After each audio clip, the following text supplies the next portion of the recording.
Hello student, कैसे हैं आप सब। एक बार पुनः सीयू कोचिंग क्लासेस पर स्वागत है। क्लास 12 केमिस्ट्री एनसीईआरटी में आज का टॉपिक है ओम का नियम। छोटा सा वीडियो है प्यारे भाइयों, जिसे आपको अंत तक देखना है। ओम का नियम है क्या और कहता क्या है, पर थोड़ा सा पहले समझने की कोशिश करेंगे कि ओम के नियम के अनुसार किसी चालक में प्रवाहित होने वाली विद्युत धारा की प्रबलता, यानी जितनी हम धारा प्रवाहित कर रहे हैं वो चालक के सिरों पर लगाए गए विभवांतर के समानुपाती होता है। थोड़ा समझने की कोशिश करेंगे। जैसे मैं प्यारे भाइयों एक चालक लेकर चलता हूँ, यहाँ पर एक छोटा सा चालक तार लेकर चलता हूँ ए और बी, ठीक है ना। अब इस पर हम धारा प्रवाहित करेंगे तो दोनों सिरों के बीच जो आपका विभवांतर होगा उसकी जो धारा है वो समानुपाती होगा, यानी आई समानुपाती भी कह सकते हैं। यानी किसी चालक के सिरों से यदि हम क्या करें, धारा प्रवाहित कराएं प्यारे भाइयों, तो इसकी जो धारा की प्रबलता होगी उसके सिरों पर लगाए गए विभवांतर के समानुपाती होगी। ये तो चालक तार के लिए हम बात करते हैं। अब थोड़ा सा बात कर लेते हैं। जैसे मान लीजिए कोई आपके पास सेल है, और जैसे मान लीजिए विद्युत अपघटनी सेल है, इसमें विलयन भरा हुआ है और दो इलेक्ट्रोड लगे हुए हैं। ये इलेक्ट्रोड है प्यारे भाइयों। तब यहाँ पर जो हम धारा प्रवाहित करेंगे तो दोनों इलेक्ट्रोडों के बीच क्या होगा, विभवांतर उत्पन्न होगा। तो इसमें जो बहने वाली धारा आई है वो दोनों इलेक्ट्रोडों के बीच उत्पन्न विभवांतर के समानुपाती होता है, ठीक है ना। यही चीज है।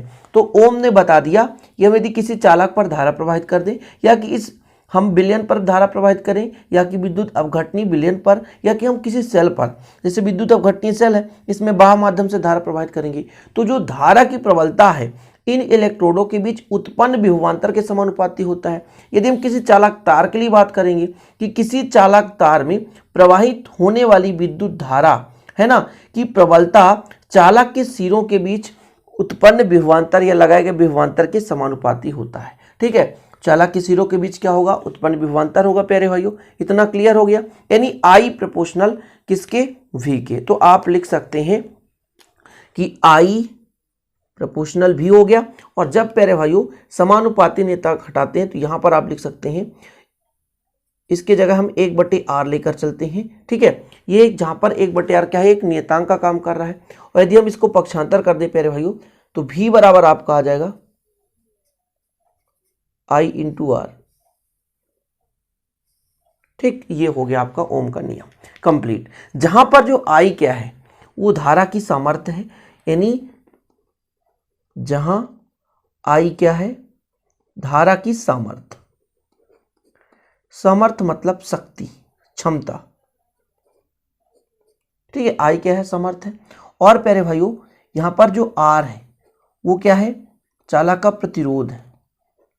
R प्रतिरोध है, तथा एक और आपको मिलेगा, तथा भी क्या है, चालक के सिरों के बीच विभवांतर या किसी विलयन में डूबे इलेक्ट्रोडों के बीच का विभवांतर, ठीक है ना। यहां पर आप लिख सकते हैं चालक के सिरों के बीच का विभवांतर भी, चालक के सिरों के बीच का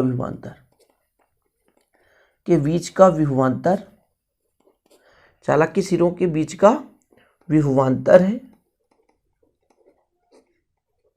या विलयन में डूबे इलेक्ट्रोडों के बीच का विभवांतर है।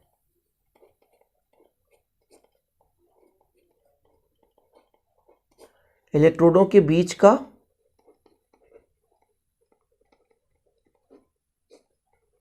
विभवांतर है, ठीक है। इतना क्लियर हो गया प्यारे भाइयों, कंप्लीट। v बराबर आई आर, ये फार्मूला आपको हमेशा काम आएगा, फिजिक्स में भी काम आता है। अब देखिए एक चीज और, कभी कभी आपके बुक्स में ऐसा भी मिलेगा, मैं आपको समझा देना चाहता हूं ताकि आप लोग कंफ्यूज में ना रहें। जब v प्रोपोर्शनल आई करते हैं तो जो समानुपाती लगता है आर आई, ये डायरेक्ट आ जाता है। तो इसमें भी आपको है ना बराबर अंक मिलेंगे, कोई दिक्कत नहीं। आप कंफ्यूज मत होना कि सर ने तो उल्टा कर दिया, आज हमारा गलत हो गया डेरिवेशन। ऐसा नहीं है, सिंपल है, छोटा क्वेश्चन है। इतना क्लियर हो गया। अब प्यारे भाइयों यदि यहाँ पर हम कह दें कि V और आर आई के बीच यदि हम 1 वोल्ट कर दें तो धारा 1 एम्पियर हो जाता है। कैसे, यहाँ पर यदि V का मान क्या कर दें, 1 कर दें, और प्रतिरोध का मान कितना कर दें, 1 ओम कर दें, तो धारा कितना हो जाएगा, 1 एम्पियर हो जाएगा।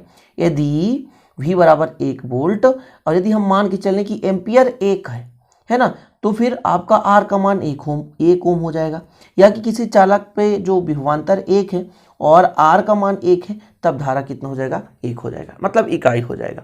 तो यदि मैं आपको यहाँ पे थोड़ा समझाना चाहूँ कि यदि थोड़ा सा पेन में प्रॉब्लम, यदि किसका मान, V का मान कितना हो, 1 वोल्ट हो, है ना, व I का मान 1 एम्पियर, कितना, 1 एम्पियर, तब आप कह सकते हो, तब R का मान कितना हो जाएगा, 1 ओम हो जाएगा। R क्या है, R एक क्या प्यारे भाइयों, प्रतिरोध है। तो ये हो गया ओम का नियम, छोटा सा डेरिवेशन, ठीक है। और इसी से हम फिर प्रतिरोध की परिभाषा निकाल सकते हैं। प्रतिरोध किसे कहते हैं, क्या आपको पता है? किसी चालक पर यदि हम धारा प्रवाहित करते हैं तो उसके धारा प्रवाह में जो रुकावट उत्पन्न होता है उसे कहते हैं प्रतिरोध। चीजें क्लियर है?